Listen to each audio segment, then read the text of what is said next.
All right, cheers. Cheers. Cheers? I like how you said it as a question. Cheers. Cheers? Welcome back to another episode of the Movie Podium, a Thanks weekly for having podcast Yeah, thank you. where we collectively choose a movie to watch, and at the end of the week, we get together and talk about it. It's kind of like a book club. But for movies. We also came up with a set of questions to ask ourselves, such as, is this a podium movie or a top 3 in the year of its respective release? I'm your host, Matt Scott, and I'm here with my dudes, Eric, Yellow. Daniel, What's a butt for? For pooping, silly. Being silly.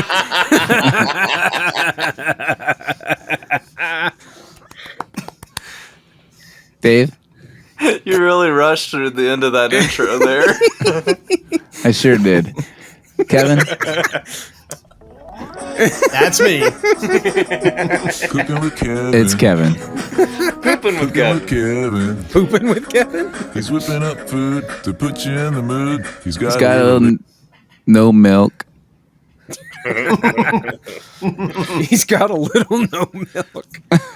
So we decided to make February our month of rom-coms, naturally.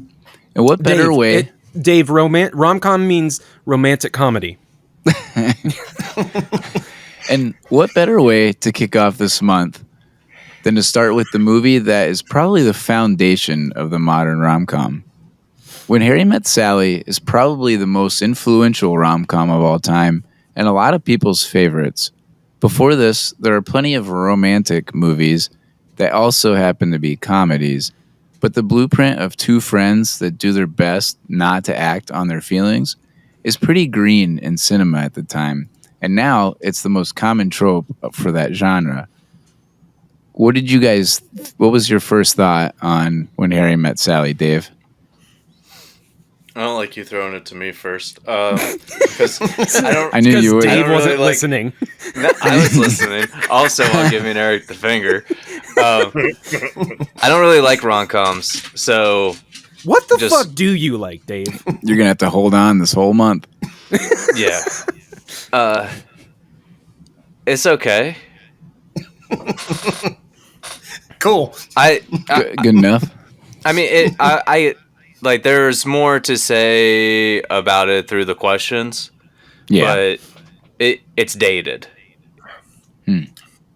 Like I just I don't agree. think. I agree. I don't think anybody looks at love this way anymore. I mean, not wrong, but yeah, true. I mean, I think a lot of it's Harry's similar. kind of a douche. Yeah, he is. I think he's funny. Harry would. No. I think Harry's he's a hilarious. douche. No. Oh my gosh, you guys and your I hot know. takes. Harry's a douche. Big doucher. Yep. Then yeah, what go are we? Then what are we? He's a douche. Dave said his piece. If he's a douche, then what are we? We're not even funny. Neither is I'm he. hilarious. Yeah, we're a bunch of funny fucks. Oh yeah. And humble, All right. too. Well, anybody else have any first thoughts? I agree with Dave. It's not the worst rom-com I've seen, but it's not my favorite. All right. Looks like I'm the lone wolf on this. No, I think it's actually good. It's definitely outdated, but I haven't watched this in 20 years. But You I and mean, I Kevin enjoyed out it. there. I enjoyed it. Yeah. It definitely is outdated. You like rom-coms. Like I Yeah. just I do. when I don't know, like a rom-com that I liked. Like what was the one where the guy does the vampire puppet thing? Oh yeah, that was Forgetting Sarah V for Marshall. Vendetta.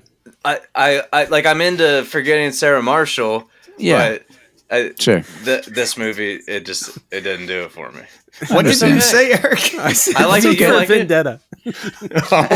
I don't care. No, it's fine. If you don't like this genre, then this would definitely not be a movie for you. I will say that. It's going to be a rough month for Dave. Again, this is the blueprint for the genre. I mean, this movie created what we know for the last 30 years in this genre. I mean, it is. I think they took it and they did it better, like after this, because I like rom-coms. Again, Dave, that is romantic comedy. I like rom-coms a lot. but are you running this the whole episode? I haven't really decided, but we're doing it the whole month. The whole month. Yeah. I actually like how it's simple. Like, I'll get into it more, but I think there's things that I like that are kind of missing now, and thank God it's only an hour and a half. I mean, I think that plays to its advantage as well. Yeah, I mean, you'd probably get another 20 minutes of the kids texting each other as part of this. Like, there'd be a whole bit of somebody's single, and we're worried about that, and we have all these other elements that we have to add, and this was really straightforward. So I kind of adore that. I like, it's not hard to, follow, and it's simple, but anyway. You better stop now or else you're going to answer that first question for us. I'm pretty much there. If you haven't already, please like this video and subscribe to our channel. You can also check us out at themoviepodium.net or on our Patreon site. Hope you guys enjoy, and without further ado, we present our next movie. Harry came over last night. I went over to Sally's last night. Because I was upset that Joe was getting married. One thing led to another. And before I knew it, we were kissing, To make and a long then story short, we did it. They did it. This has a 7.7 on IMDb. Is That that actually better than surprises Thor? me. Definitely better than Thor. So this movie is better than Thor. I Yeah, thought right. Thor was a better rom-com than this movie. Dave, it means romantic comedy. Oh, I thought it meant comic comedy. I'm sorry. Okay, yeah, it's fine. Stands for comic. So Harry Connick Jr. did the score for this, which I really like. Harry Connick Jr. did it? Yeah, I think it's that's awesome. Really nice, really classic, easy to follow, and it's not really, in my opinion, it actually doesn't date this movie, because a lot of times you get rom-coms that will put you in a certain era because of their music, right? I mean, if in all the 80s movies or 90s movies, you're hearing those 90s songs, you're hearing, or in the 80s, you're hearing White Snake or something, and you're automatically dating yourself. There's none of that. This is kind of a timeless score, and he actually won a Grammy for this film. Nice. So Harry, there's a scene where Harry is shown reading the Stephen King novel Misery. The next year, this was actually a film adaptation was into play by Rob Reiner, who also directed this. So he might have already been in the works when this came out. So he probably had him reading that, maybe as a fun fact. Foreshadowing. Yeah, maybe. The interview at the end where Harry and Sally are basically talking about what happened after and everything, completely improvised. So when they go back and forth and they kind of add, and they talk about the coconut cream on the cake, or it can't get soggy, all of that improvised. No, that's kind of cool. Yeah, that's good. Which is cool, because in the movie, I mean, obviously, I'm sure they worked together so long, and a lot of this was improvised. Because Billy Crystal's pretty funny or clever in terms of, when he hosts the Oscars, and he actually did Saturday Night Live for a little bit. He was really big into comedy at that time, and so a lot of their stuff was improvised. Nice. Let's see, I got two more. In the first film, the first draft of this film, Harry and Sally actually did not end up together. What the Could hell? you imagine a rom-com or this movie without them getting together at the end? That would have been a huge Might be bummer. better. Yeah. Yeah. Daniel would have liked it better. Yeah, I'm sure. Rob Reiner came up with this idea based on his own life. So he had just gotten a divorce and thought, hey, I need to write something. Let's make this into a movie. And as they were making this movie, he actually met his future wife and decided that, yeah, maybe there are happy endings. So he is kind of based on Billy Crystal, because in the movie, Billy Crystal gets divorced. Yeah. And has a pretty sad outlook on relationships for a long time. And then at the end, he ends up with his best friend, which again is kind of mirroring Rob Reiner's life as he's going through it, which is kind of interesting because that wasn't the original ending. Yeah, that's crazy.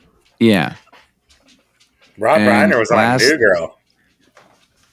He was. Oh yeah, he was. Is he Jess's dad? Yeah, he's rich as fuck. Yeah. He is rich as fuck. He owns Castle Rock. Do you know what Castle Rock owns? What? Nope. Seinfeld. Oh, yeah. Okay. He made a shit ton of money. Yo, Rob, hit me up. I want some of that money. Yeah, and then basically after that, he didn't really do anything like Seinfeld. Like he did this, Misery, A Few Good Men, hit Seinfeld, and I'm out. That's it. Yeah. I mean, sure. Yep. Last fact. So you know the end scene where Billy Crystal's running from one end from his apartment to the party that Meg Ryan's at.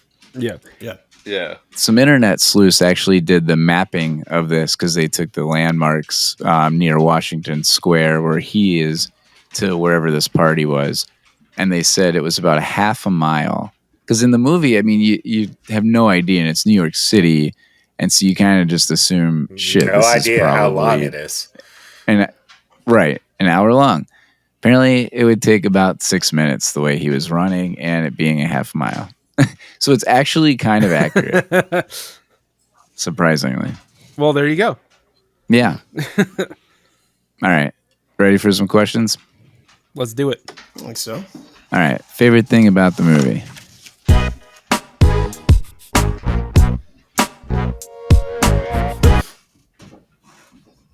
All right.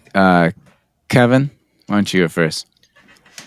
Mine is kind of a simple one, but it's actually I think it was the first New Year's party. And it was that first little kiss when neither one of them had anybody to kiss and they were out on the balcony. And that's kind of the first moment you realize like these two should definitely be together. Yeah, and that was kind of the moment of the movie where it's like before you're like, maybe it would work, maybe it wouldn't, and that's the moment where it's just like, okay, these two should be together. And it takes them the second half of the movie for it to actually happen. Yeah, there's also a scene when they're talking and it's like the first time they have a real conversation, and Billy Crystal just gives Meg Ryan a look like, wait, did you just say that? There's a scene where he does that, and I like that too. But yeah, that's a good point. Daniel?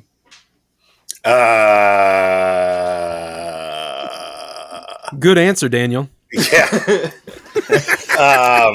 My favorite thing about this movie is, well, I watched it today. I didn't really like this movie. Like, what's your favorite thing about it? My favorite thing about it is New York is pretty.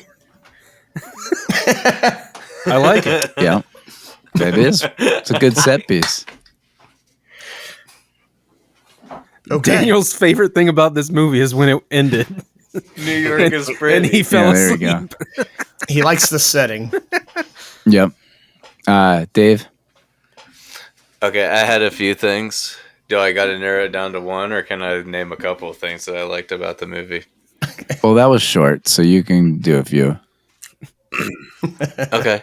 I like the shots of the Giants and Lions game that they went to, and them doing the wave while he's trying to have like a heartfelt story about how he just got his heart broken. Oh yeah. By his that wife. is funny. But every time that the wave comes around, they still stood up. that was a Billy Crystal thought. Yep. And then the scene where Sally fakes an orgasm inside of Cat's Deli. It's Cat's Deli, right? Is that where they shot that scene? Yep. Yeah, we've been there. I thought Kevin's it was favorite Cat's Deli, place. but they don't really tell you that's where it was. But yeah, I thought that was good and also cringy at the same time, because if that happened to me, I would probably get up and walk out. Yeah. Same. For sure. Yeah, that would have been awkward as shit. Obviously.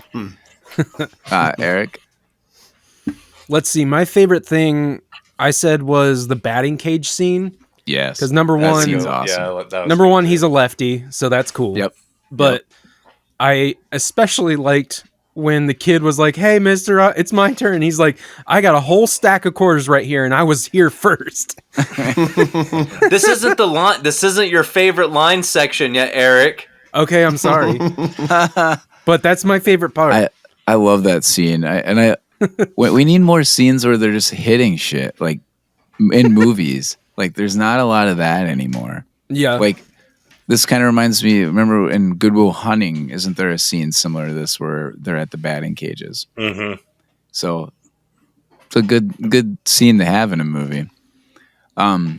So my favorite was just I mentioned the simplicity, but like just the elegance this movie has and how it kind of pushes the story through dialogue and conversations with Harry and Sally and their friends. So I just like how there's not a lot of hoopla and some like we see in a lot of the movies now. And it's really dialogue driven. So if you don't like that, it might come off boring. I get that.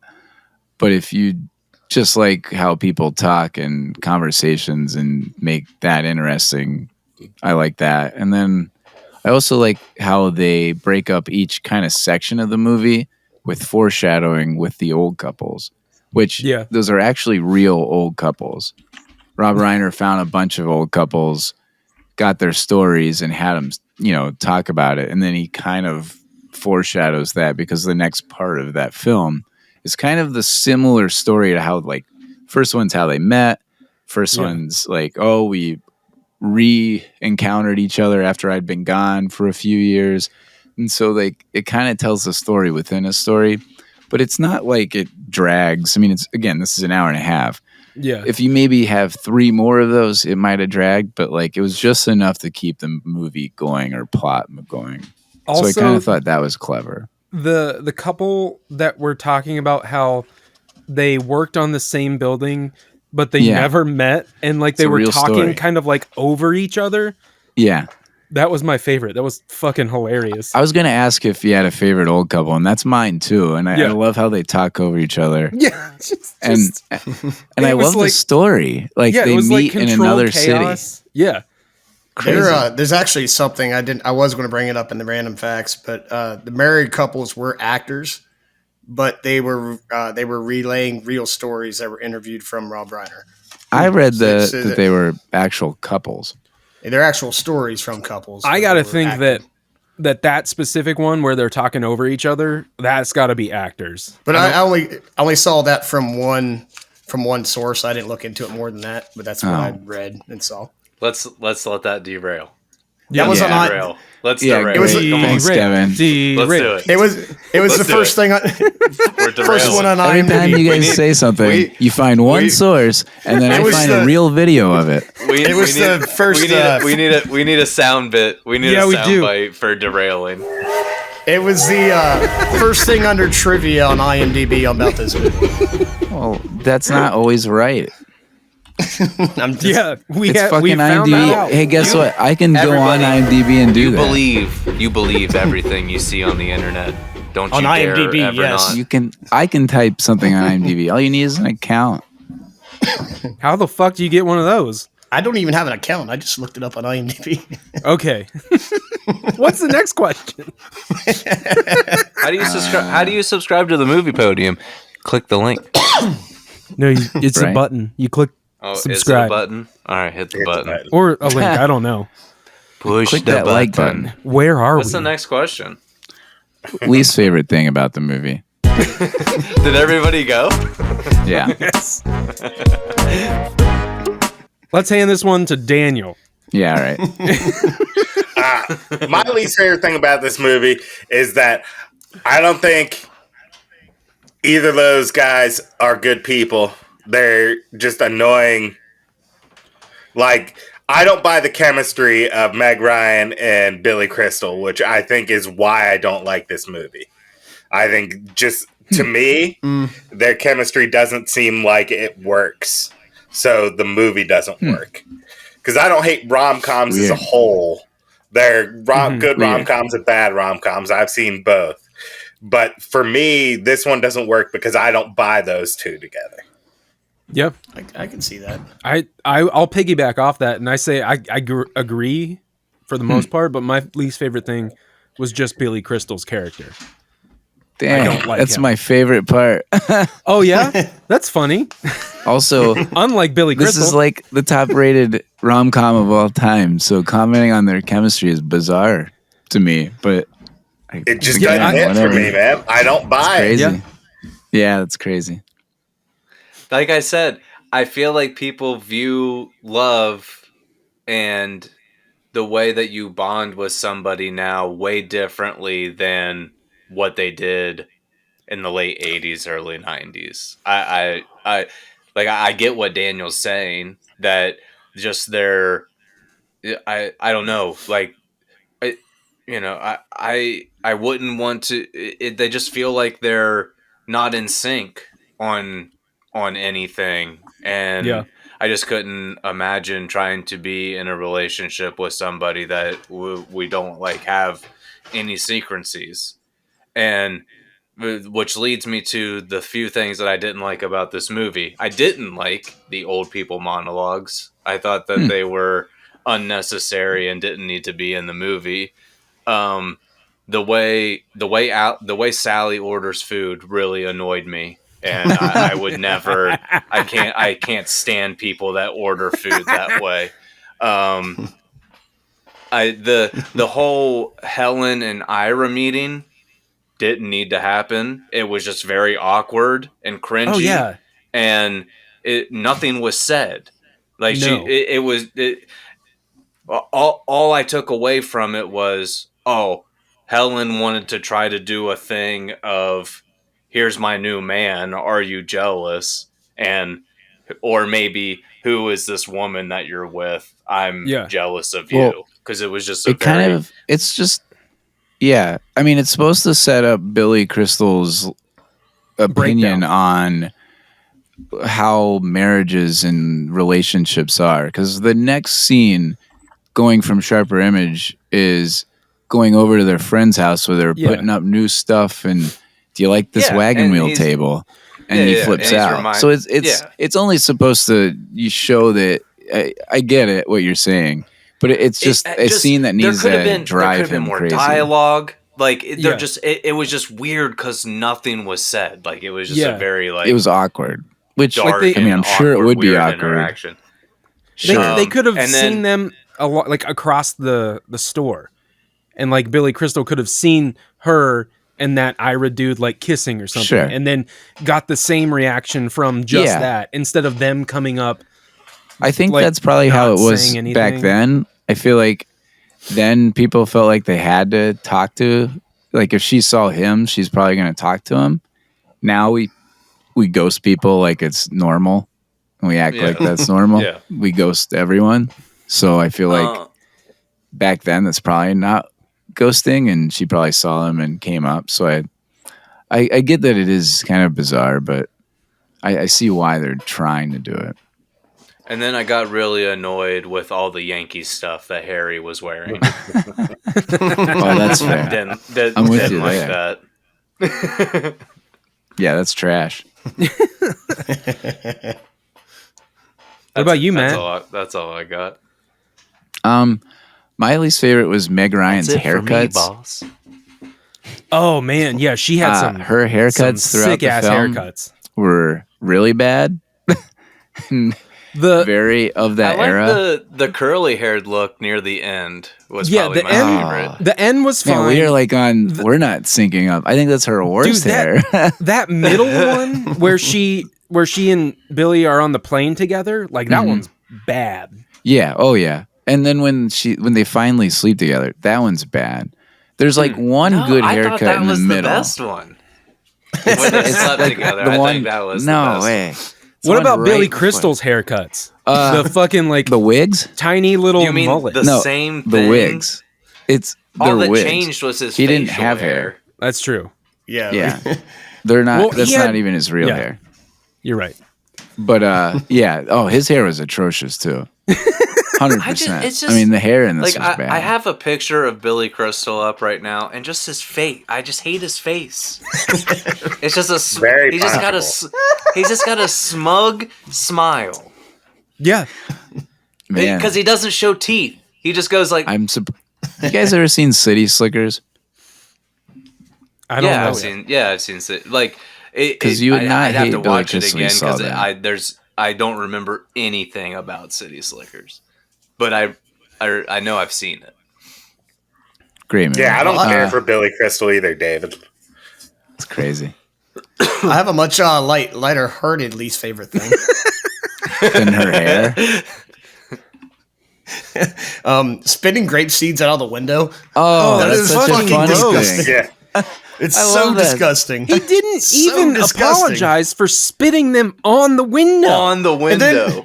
And then he rolls the window down with it still on it and then just continues spitting it out the window too. That's what I hated about Billy Crystal's character, was that he acted like this, confident jock type person in front of Sally, but behind closed doors, he was a baby. Yeah. I mean, not wrong, but that's pretty normal for a dude. Yeah, I feel like that is, especially in that pretty era. normal. That's how most of us are. Well, I mean, I don't know about you guys, but I never act confident. I call half of bullshit us, on I would fake say. confidence. Yeah, that's fair. I would say half of us are like that.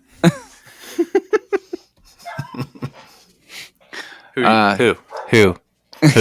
Well, Eric admitted to it. And I think we know the other one. Who won the movie? Confidence. I don't have any confidence. Yeah, same here. I admitted to never acting confident.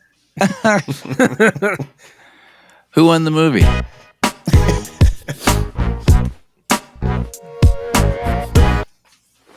Eric? I will say Meg Ryan because she got a crap ton of movies after this, including rom-coms, again, romantic comedies, and like drama roles. Yeah. Good answer. Yeah, I agree. Yeah, this was definitely what catapulted her. I mean, before this, she was like in Top Gun. Okay. Which, she's in that. But she's not she the main is character. In that. She is, in that. So, yeah, that's a good answer. Kevin? I put, just for the movie, not the actress or actor, but Marie won, Carrie Fisher's character. Mm-hmm. Mainly because she ended up settling down and got her shit together way before Sally did. Yeah. When they were pretty much in the same place. Bro, how Kevin about that Rolodex? So yeah, I'm gonna piggyback off of Kevin. I said Jess and Marie because they got hooked up by their two friends and ended up having a better relationship than those two did. Nice. Yep. Also, I want to call attention to that first double date and how like they kind of like separated and they're like, okay, well, just don't do anything tonight, and just don't reject him. And they both jump in the cab and leave like immediately. Yeah, it's like I'm done walking. I don't feel like walking. Yeah, I'm coming with you. I like that a lot. And when he's talking like beforehand, when Harry and his buddy are walking to the date, and he's like, she's good looking, and he's like, wait. Or what is he says something about how he says nice if you say a girl has a good nice personality, she's probably not attractive. Oh my god. Which is okay, but come on, Eric. Those are things. Those are real dialogues, though. Those are things. I understand. I don't think those are dialogues anymore, though. No, they're not dialogues anymore. I really don't. Okay. I don't think so either. Like that's just. I don't. It just makes me hate that person. You've been out of the dating scene for a while. Mr. 3 Kids. Yeah.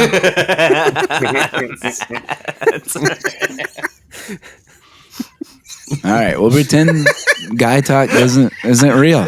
We're just gonna pretend. Guys can't be friends with girls either. Yeah, definitely not. I fucking hate that shit. Yeah. All right, so I said who won the movie was Nora Ephron, who's the writer of this movie. What is that? Oh, she's the writer. So she wrote this. Yes, a female wrote this. All that guy talk can't happen. Nope. She also wrote You've Got Mail. She wrote You Got Mail? Oh, that makes sense. And Sleepless in Seattle as well. Oh, okay. That also makes sense. There we go. Yeah, I mean, Meg Ryan's in all three. But keep naming Meg Ryan movies. There's a ton that she wrote, and this was her first big writing gig. And I think her credit in this is like associate producer. She didn't even get writer until, or even an acknowledgement of it really until later.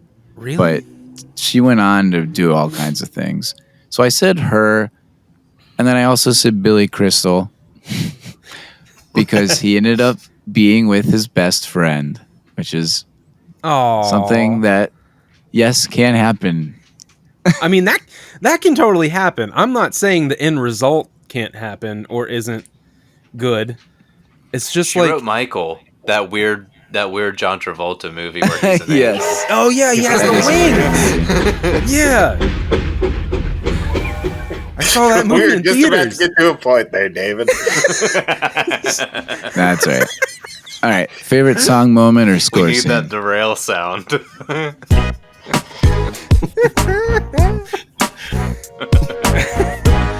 Matt's getting bummed over here. No, I'm just trying to get through this. Like, I don't want to spend any more time with these motherfuckers right now. Well, it's 9:24. My favorite song moment was Rambling Man during their first sex talk scene. Mine too. Because it plays while they talk still. So I thought that was kind of cool. So before I looked it up, I wrote the Potato Song when they get to New York. And then I looked it up and it was Let's Call the Whole Thing Off by Harry Connick Jr. Yeah. Connick. Sorry. Yeah, that's What did I say? Corn? Did I say corn? Cornick. You got corn on the brain. Corn would be Freak on a leash. Freak on a leash, baby. I had the same one as Dave. Nice.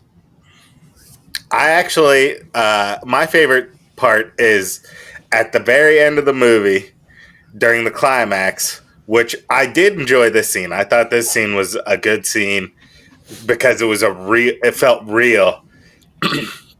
They're singing Auld Lang Syne or Auld Lang Syne in the party while he's yelling out his little speech of like, I love it when you're cold inside or when it's warm, and I love it that it takes you 4 hours to order and all that shit. And like, so the climax is happening while there's a loud, rowdy party inside singing. And I thought that was a really cool, like, you know, our important conversations don't always happen in, you know, perfect silence where you can hear every word. So I thought that was really cool that he was fighting over the sound of the party. And I just like that song too. Like, it's a very, it has that very New Year's feel to it because it's the New Year's song. Yeah. For sure. Yeah, I mean, when I hear that song, I think of two things: New Year's and his speech. Mm-hmm. Yeah. All right, next category. Does this movie get made now?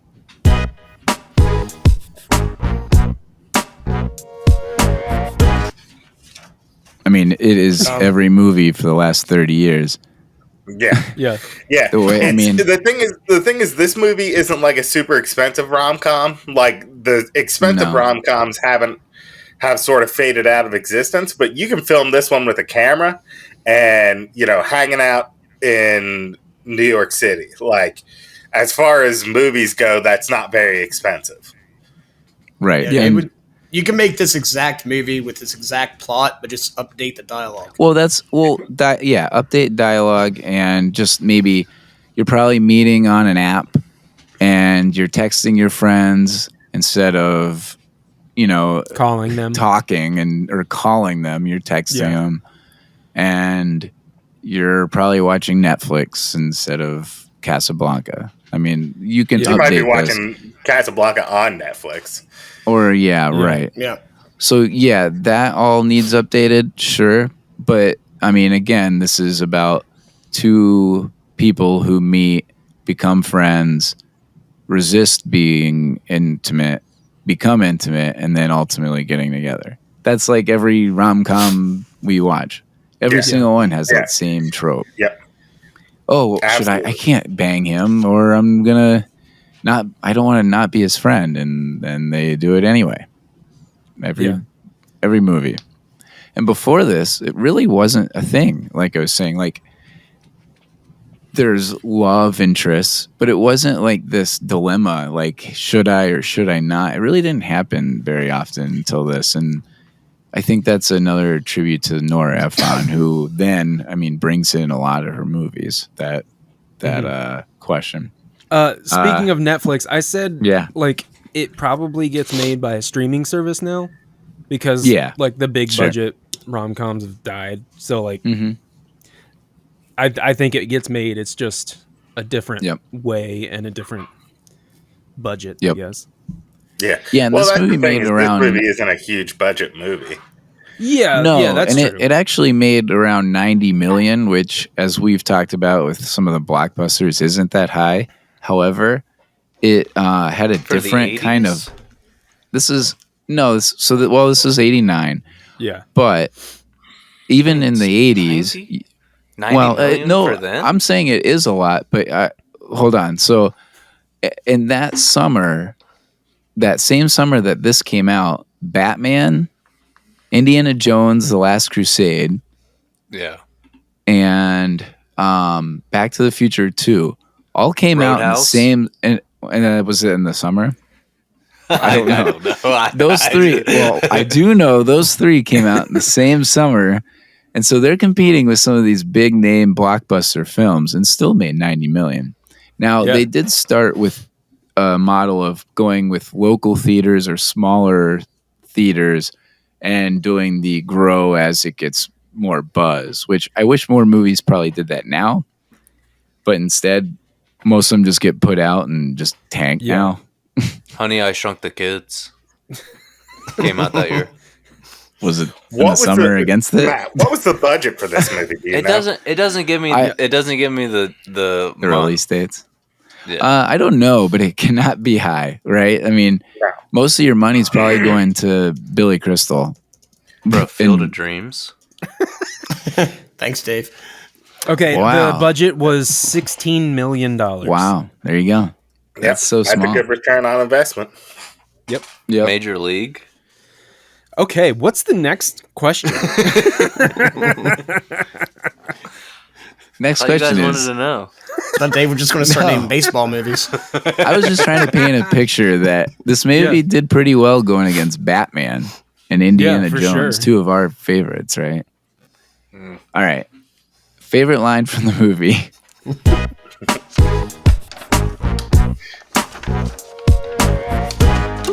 My favorite line from the movie is "fuck you," and then she smacks him. Fuck you. I mean, good for her. Exactly the spot. Fuck you, kapow. I forgot. Yeah, this was she's great. This was an R-rated movie. That's PG-13, isn't it? No, it's R. Oh, it's R. Yeah. Where did you watch? I watched orgasms. it on Tubi, and Tubi told me it was R. Yep, same here. She orgasms in the movie. It cannot be PG-13. She faked an orgasm. She faked whatever an orgasm. Yeah. And it's long, and it's not that like. It's kind of uncomfortable.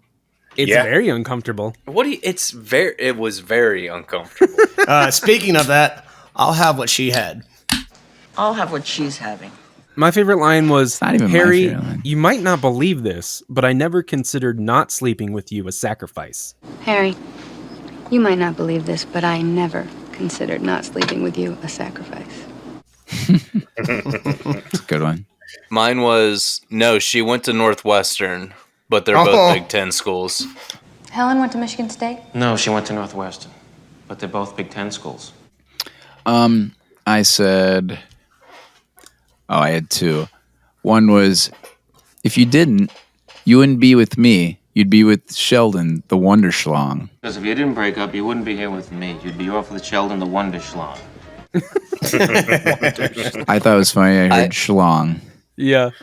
I had, you look like a person, but you're the angel of death. You look like a normal person, but actually you are the angel of death. Yeah, that's pretty good too. Yeah, okay, so there are obvious parts where Billy Crystal is miserable, and I don't disagree, but it's the fact that like she punches back that kind of makes it more acceptable. Like, she doesn't hold back, and she says shit like that, so it kind of like, you have that back and forth, which makes it a little more of a, I don't know, acceptable or understanding of a story, I guess. Mm-hmm. If she just kind of took it, it would definitely suck. Yeah. Yeah. But I love the whenever Billy Crystal tells Jess that he made a woman meow, and Jess just stops batting in the batting cages and is just staring at him. Just go and repeats himself a couple of times. You made a woman meow? You made a woman meow? Yeah, that's the point. I can say these things to her. You took two of mine, Dave. And my other one is just of obviously Daniel kind of talked about, but Billy Crystal's speech at the end is an all-timer for any rom-com. I mean, in terms of like announcing your love to somebody, it doesn't get much better than, his whole diatribe. And my favorite part is at the end where he says, I came here tonight because when you realize you want to spend the rest of your life with somebody, you want the rest of your life to start as soon as possible. I came here tonight because when you realize you want to spend the rest of your life with somebody, you want the rest of your life to start as soon as possible. That is a good Which is true. I mean, that is so true. When you find your best friend and you want to be with them, you want that to start as soon as possible. And you want to move on and be with that person. Well, too bad they waited 20 years. Well, shit has to happen sometimes. Sometimes it's a week and sometimes it's 20 years. Shit happens. But since Dave didn't take one of mine, I'm going to fucking say it now before he says it. Language. But it's a little downer. But it's Billy Crystal, and when I buy a book, I always read the first page first, or last page first. Sorry. Last page. That way, just in case I die before I finish, I know how it ends. That, my friend, is a dark side. When I buy a new book, I always read the last page first. That way, in case I die before I finish, I know how it ends. That, my friend, is a dark side. Yeah, that whole fucking conversation drove me up the wall like, I've got the dark side, dude. Yeah, I'm with Daniel. I'm with you, bud. Harry has Sally all riled up whenever they're going into the diner for dinner, and she says, "It just so happens I have plenty of good sex," and the entire diner looks at her. It just so happens that I have had plenty of good sex. Next category, most likely to be the off-screen drunk.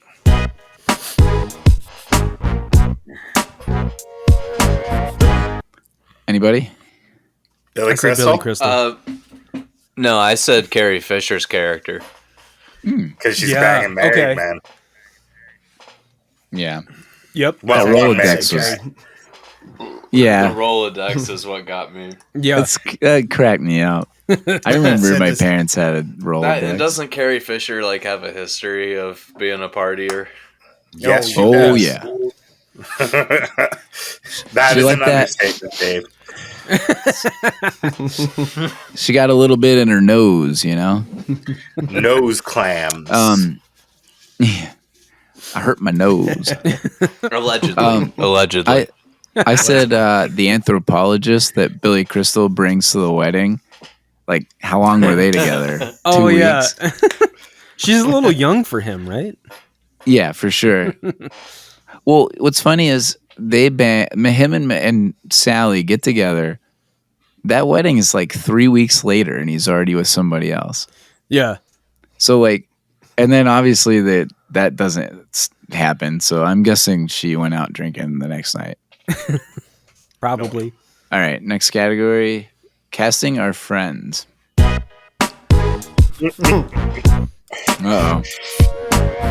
I mean, all right, who are you guys putting down? Who did Eric put down? I would like to refer Okay. I had one casting, and that is our friend Kevin as Sally, because of his incredibly like just his fucking curmudgeon, like, oh, they got my order wrong. This is bullshit. And I would like to read a text from literally earlier tonight. Let's see. I have a legitimate allergy. Legitimate allergy. I just had a Panera sandwich, and it was terrible. I think they confused no dairy with no dairy or egg products. It was literally a hunk of bread with chicken and ham. That's it. Super, super dry. Eggs aren't dairy, and it pisses me off that people think that. Yes. That I literally read the text that Kevin sent earlier tonight, just 40 minutes before we filmed this. Was it in the group text? Yeah. Or was it just to you? It was in the group text. You can go back and see it. Fuck Panera bread. That's pretty good. Yeah, that's my only one. I actually had Kevin as Sally as well. But actually for something else, because Kevin had an orgasm at Cat's Deli. Which that pastrami sandwich was fantastic, and we're going to play it. More for so much meat here, John. I know, it smells so good. Kevin, what do you think of this place? I could probably live here. From all the smells. Oh yeah. With all the smells. There's a GoPro for that whole trip. I forgot about that. Oh yeah. I got two more for you to go, Daniel. Yeah, that's fine. Cody, I have Cody as Billy Crystal because, well, I had two people for Billy Crystal. John, because of the divorce, so that was low-hanging fruit. But ouch. It was low-hanging fruit. I wanted to finish that with saying I'm hoping that John will actually find somebody he likes at the end of his story. Yes. I do wish that. And then I also said Cody because Cody would be the one saying girls can't have guys or girls can't have friends that are guys. Yeah. Because some people do talk like that. Yes. Like some friends named Cody. Typically when Cody says shit I'm like just that, saying. we all roll our eyes and ignore him. Yeah. I mean, I'm just saying. Yeah. It is what it is. I'm not saying it's not realistic. I'm just saying it's... Yeah. It's not the greatest thing. I get it. But we all have different sensitivity levels. Yeah, and I'm a little sensey boy. I know. All right, go ahead. Sensei? Daniel, would you like me to beat up Matt for you? No. Do you want me to fight him for you? He'll beat you up. I'll do it, though. I'm getting bigger. Getting bigger. Matt's acting like a real Billy Crystal. I mean, I could make it worse. No, for me... Do I talk for my casting, I had Carrie Fisher's character and Jess, the mustache dude. Yeah. They're both me because they turn heel in the middle of their double date and just ditch their friends.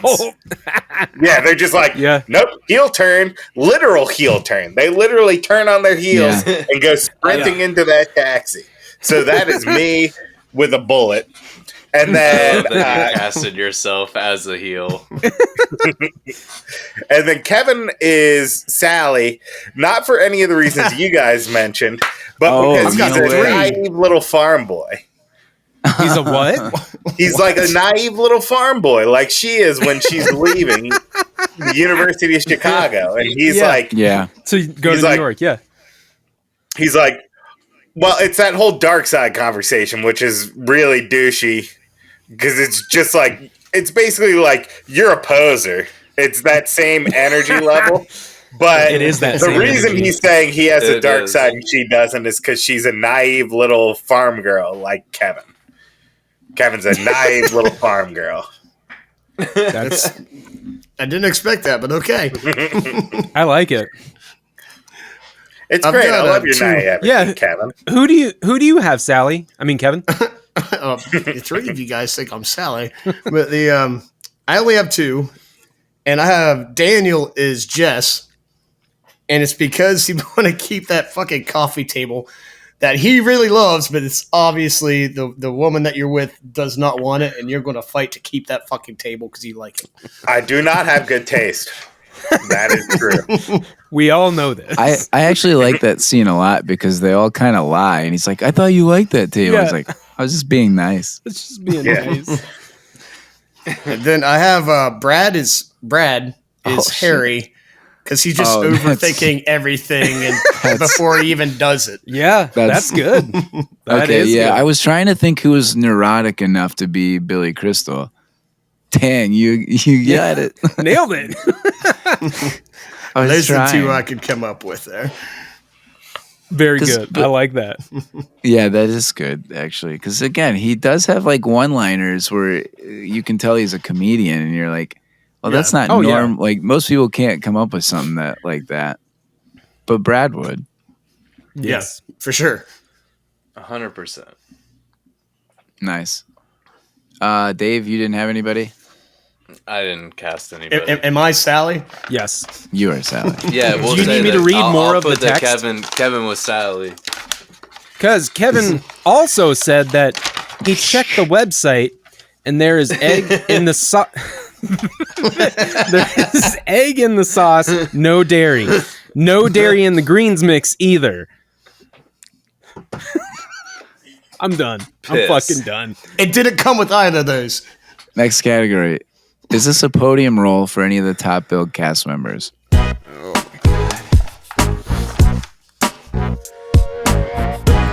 Well, this is really short because we'll say Carrie Fisher, no. We'll dump that out, right? Because I don't think anybody's going to say Carrie Fisher. I only did Meg and Billy.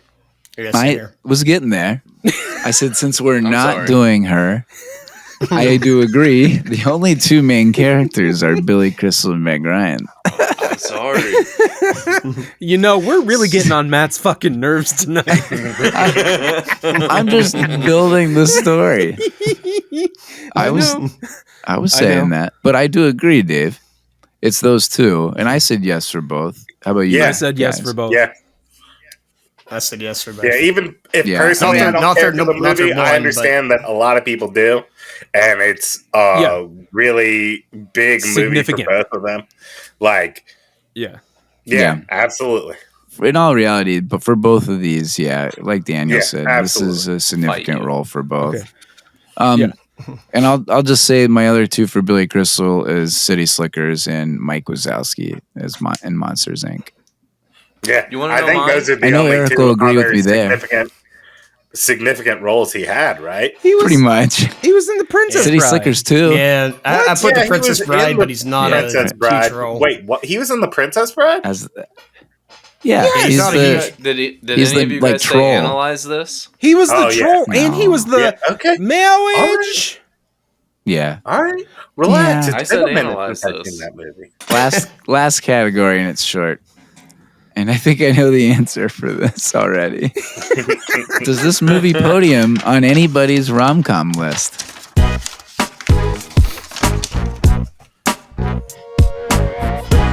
So let's see. Podiums on Kevin and Matt's list. No, not even Kevin. Oh, shit. No. No, I said no. No. I can see why it's important. I said I understand the importance of it. It just didn't hit for me. Yeah. Yeah. Like it's good. I think it's good. I don't think it's terrible, but it's not even Meg Ryan's best rom-com for me. So I didn't say it was can't terrible. do that. I just didn't like it. Yeah. I'm with Daniel. Like I understand that Kevin this is the tried blueprint. to attack me the way he did earlier when he told me to calm down. Okay, sorry. Calm down, Dave. Matt, you said yes? I did say yes, and kind of as I said, I just like the basic story is what it is. I just don't need all the fluff that I see, and that's really why. I agree that the characters are insufferable in a lot of ways. I don't disagree with anything. Like, Billy Crystal says a lot of shit. I just like how realistic it felt and how you do come across people sometimes that you are friends with or have been friends with, and stuff like that happens, and those stories are real, and it kind of started the whole rom-com wave and how we look at movies. And I try not to get caught up in that significance, but I still like both of them as actors. So, and Meg Ryan's I'm the biggest Meg Ryan sucker. So like she's the Nicolas Cage of the dudes for me. So it kind of has that going female for it version too. of Nicolas Cage. Yeah, for me, that's true. So you can imagine how much I like City of Angels. Nicholas Ryan. Oh yeah, forgot. City of Angels and Leaving Las Vegas. Yeah, those are great movies for me. It was disappointing to find out that the movie The Meg wasn't about Meg Ryan. Isn't it about a shark? Yes. No, you're thinking of Jaws. Oh yeah, I've heard of that one. Thanks for tuning into our show. Please like and subscribe on YouTube, Spotify, Apple, or wherever you get your podcasts. You can also follow us on your favorite social media platforms for clips, updates, and opportunities to vote on a movie we watch. Thanks, everybody. Thank you so much. Thank you. And I'd like to apologize for everything. And look forward to our next rom-com. Yeah, romantic whatever comedy. that might Dave. be.